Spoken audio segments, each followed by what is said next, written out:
beautiful friends. Welcome or welcome back to Freya's Forge. In today's video, we are going to start our deep dive into the principles of belief. If that's something that you're interested in, stick around.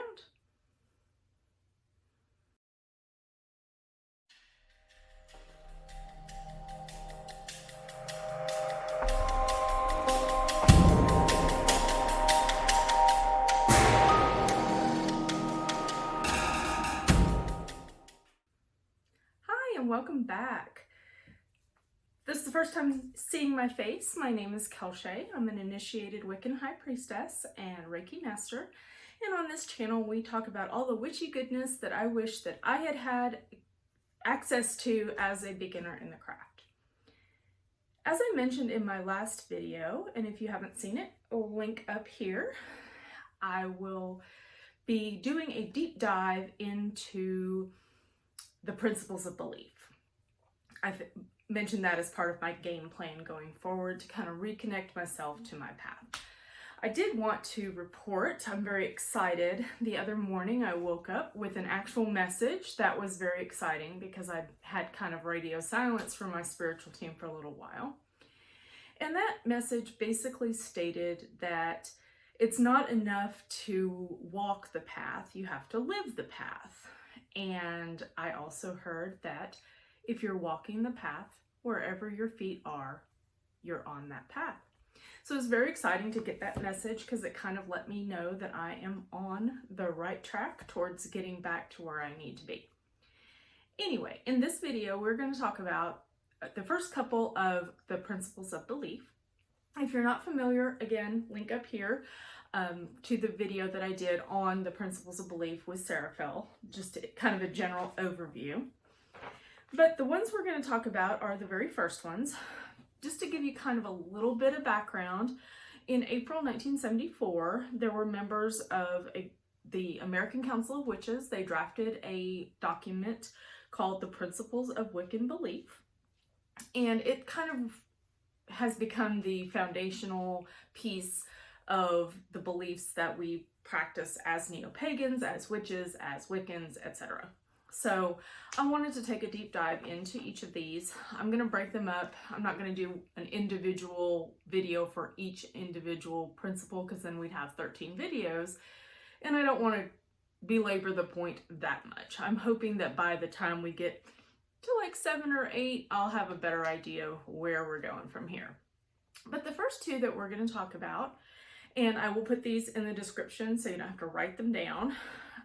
The first one that I wanted to talk about is we practice rites to attune ourselves with the natural rhythm of life forces marked by the phases of the moon and the seasonal quarters and cross quarters. So, do I believe that? Yes, that is still one of my personal principles of belief. I believe that as a practitioner of whatever variety, you do need to pay attention to what's going on around you and get that wheel turning. So I still do definitely believe that part of my practice does need to be practicing those rites, even if they're simple, even if all you do is go out and look at the moon, if all you do is do moon water, if all you do is simply sit and say thank you to the Lord and Lady for the blessings that you've gotten during that turn of the wheel. So I definitely do still hold this as one of my personal principles of belief. So what can you do as a rite? As I've mentioned, it can be something very simple. I personally need to start really doing rituals and rites to mark these changes in life forces, to really recognize the changing of the seasons. One of the things that I have dearly missed is keeping a garden, because when you do keep a garden, and we will talk more about gardening later on in this channel as we get closer to the planning of next year's garden, because I definitely want to get back into that. But that is one thing that really helps you connect with the changing of the seasons, to the growing, waxing and waning of the the wheel of the year, the turning, and the seasonal aspects of, what plants do you grow, and what times do you need to sow things, and what times do you need to harvest things. So that is definitely, if you have to start somewhere, start there. Keep a garden, even if it's something on your deck or stoop or something. If you don't have a lot of space where you are, keeping a window box even of herbs, something growing is definitely a good place to start if you are in a place where you can't practice as openly as you might like. That would definitely be a place where I would recommend you start, is just paying attention to when your frost dates are and when your harvest dates are, and things you like to eat and things like that. The growing things are definitely ways to practice those rites as far as recognizing the natural rhythm of life forces. Another thing about it is the phases of the moon. A lot of neo-pagans and Wiccans do work with the full moon.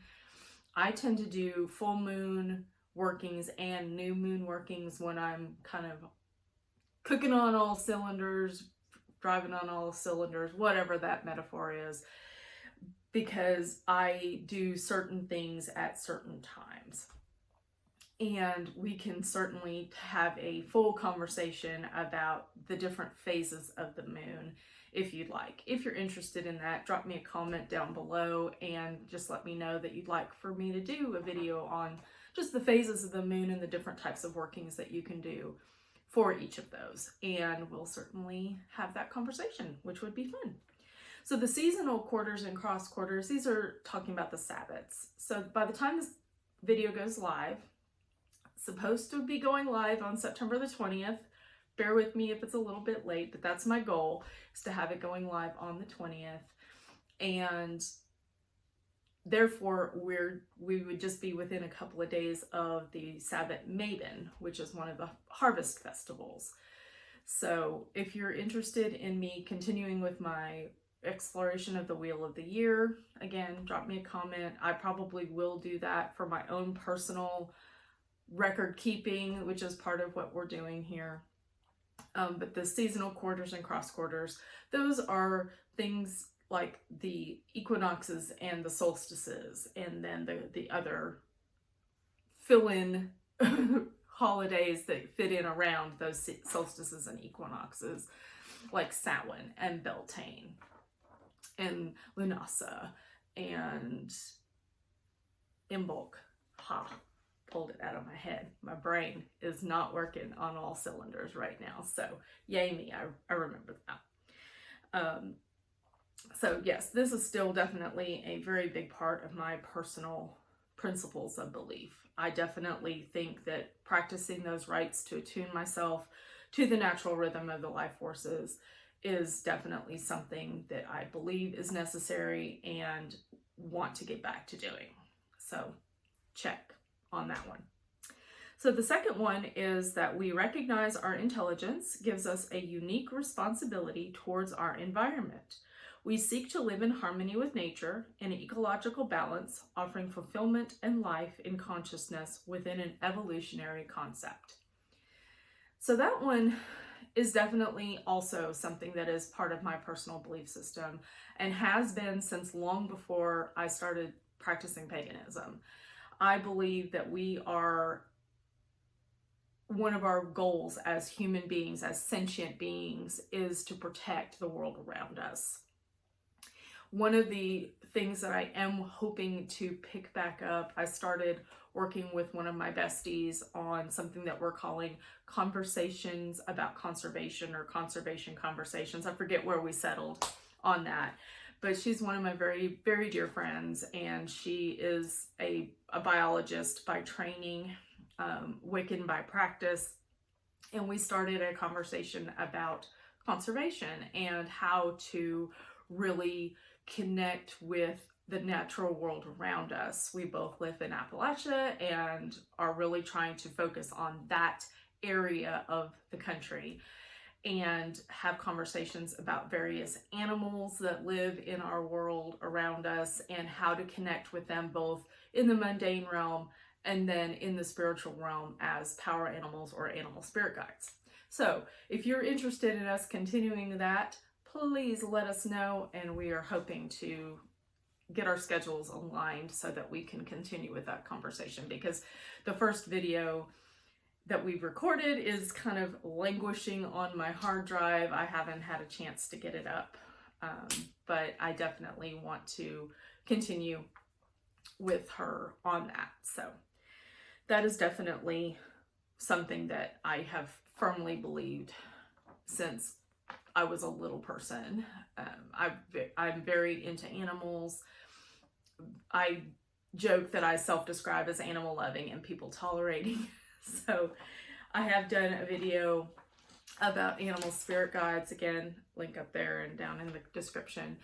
And that is one place that I connect, and that is one place in which I have not lost a touch. You know, I have my 2 kitty cats and my puppy dog, and they are my children, and we communicate in very odd ways, you know, not obviously in speech, but in ways that you would just communicate with your critters.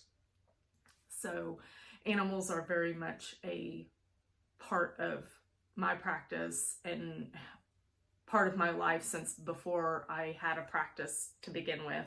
And as I mentioned earlier, I'm also a gardener. I'm an extension master gardener. If you don't know what that means, I'll put a little bit of a description of that down below so you can kind of look into it.